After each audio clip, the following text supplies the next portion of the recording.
Hey, Satanico here once again for Godlovescomics, and I've got a very minimalist unboxing video for you today. In fact, here is the package. I've already opened it. It was a priority flat rate, and this kind of janky cardboard sandwich. But only one comic, and in fact, it's actually a comic I already own, and it is Conan #1.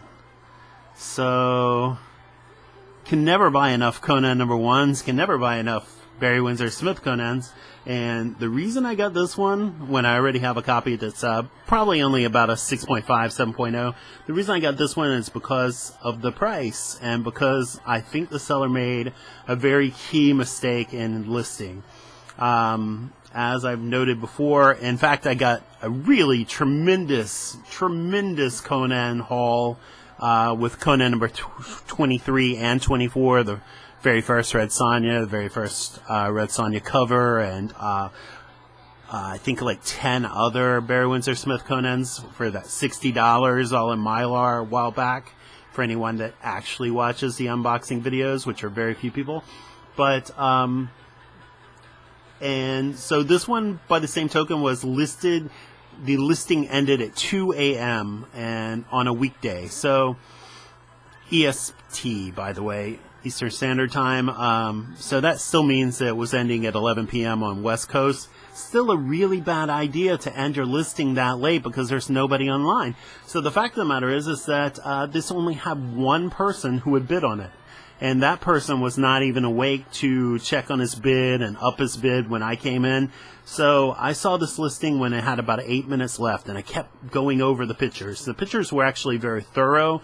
They just weren't the best resolution, so wasn't quite sure how the book looked. But I mean, in terms of flaws and everything, I thought it looked actually really good. And the seller had it listed as a 5.0, and I thought it was definitely a little bit better than 5.0. You know, it looks like a 6.5 or a 7, and even in person now, it actually looks just as good in terms of not a perfect wrap by any stretch. You can see the C's cut off, the B's cut off, and even down here, a little bit of the banner is cut off just slightly, which is pretty typical for this comic book. But you know, a little bit of spine wear, a few ticks and things, but they're all actually very small, almost non-color breaking for the most part. There are just a tiny few. There's a tiny little crease here, and then other than that, it's got a nice smooth finish. Feels really good, and the back cover actually looks great. But I made a mistake as well. The seller made a mistake in listing it to end at 2 a.m. and I made a really big and stupid mistake by only looking at the pictures, because there was only 8 minutes left, and I was really going over the pictures as thoroughly as possible. And I didn't scroll all the way down because this was a relatively new seller. It only has 13 feedback.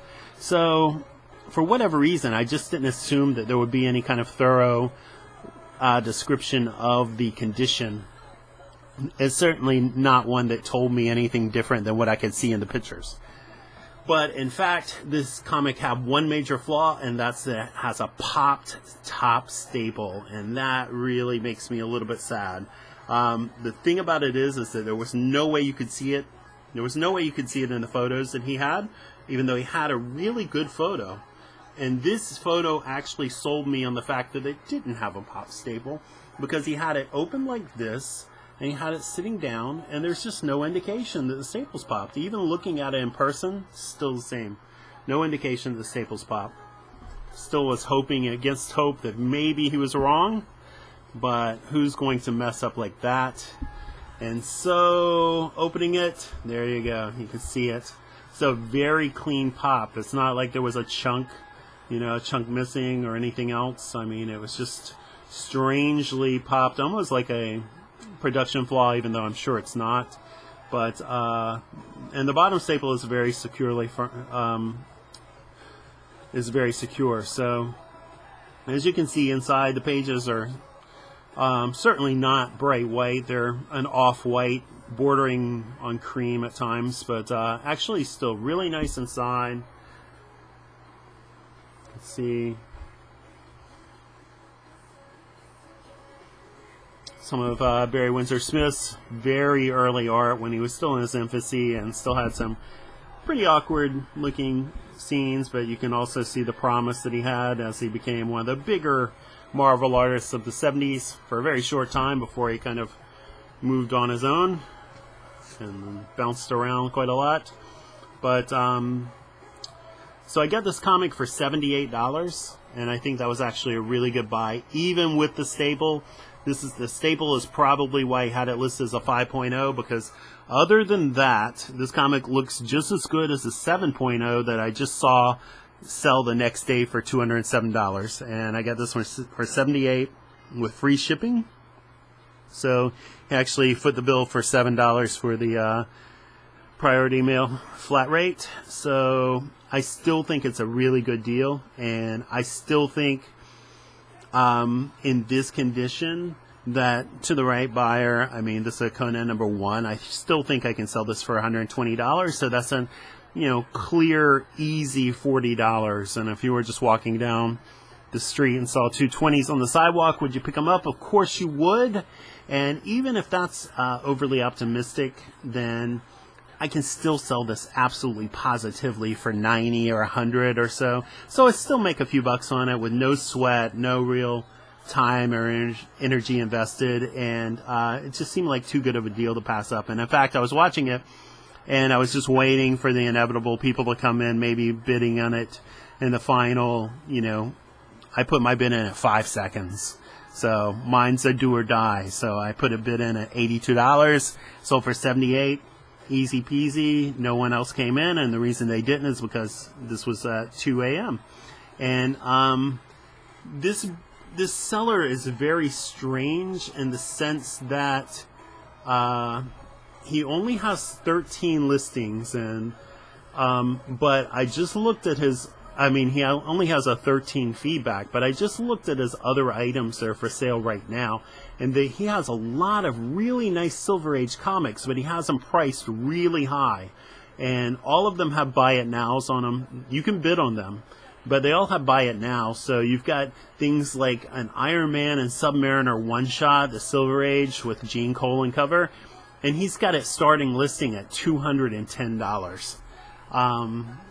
He's got a Silver Age Fantastic Four #20 starting at $119, and the condition does not look that great on that. And then he's got like Marvel Premiere #1, which is the first Warlock. He's got it starting at $101, and the buy it now is $132. And then even like kind of relatively marginal comics. I mean, he's got an Amazing Spider-Man 50, which is a really nice comic, and of course, all of these prices are really contingent on what the condition is, and this looks like it's in pretty good condition, but it's got a flake out of the top cover, and, it's got a little bit of wear. He's got a started listing at $366, and the buy it now is $486. And so, it's kind of strange. I think that he had this comic listed as it probably started about 65, and one bidder came in and put that on it, and then nobody else even saw it at 2 a.m. And in fact, looking at his other listings, they all close at Saturday at 3 a.m., which again is not advisable, but in this case, he has such crazy sort of high opening bids on these things that I don't think it really matters so much, because he's not going to get ripped off, because he's starting them at so high, and none of them have any bids on them. I mean, a Mighty Thor 126, which is a comic that I have, a beautiful Kirby cover with Thor sort of wrestling with Hercules, but he's got it starting at $159, which is probably how much you would be very lucky to have a bidding war and drive that comic up to that price, unless it was just a really high grade comic, and it doesn't look to be. A Wolverine, the mini-series, the first mini-series with Frank Miller and Klaus Janson art, he's got it at $173. So lots of kind of crazy pricing, and which makes me pretty happy that I got this for such a good price, because I thought maybe this guy might have some other good deals, but actually he doesn't. He has some very high-priced comics with no option to get a good deal on the bidding, but he's got them all closing at 3 a.m., which also seems a little bit crazy, but whatever. Either way, this is my one little tiny comics haul. One comic. I've kind of stuck to my moratorium of the past few weeks and not bought anything. I may not buy anything for another month or two because I'm going to be pretty busy, but you know, you never know. I might break down and probably see something and buy it. But hopefully I'll make some content otherwise that doesn't engage in just unboxing. But that's it for now, and I hope you enjoyed it. And if you have any comments or questions about anything, it would be great to get some comments. So feel free to ask, and that's it. Thanks for watching, and goodbye.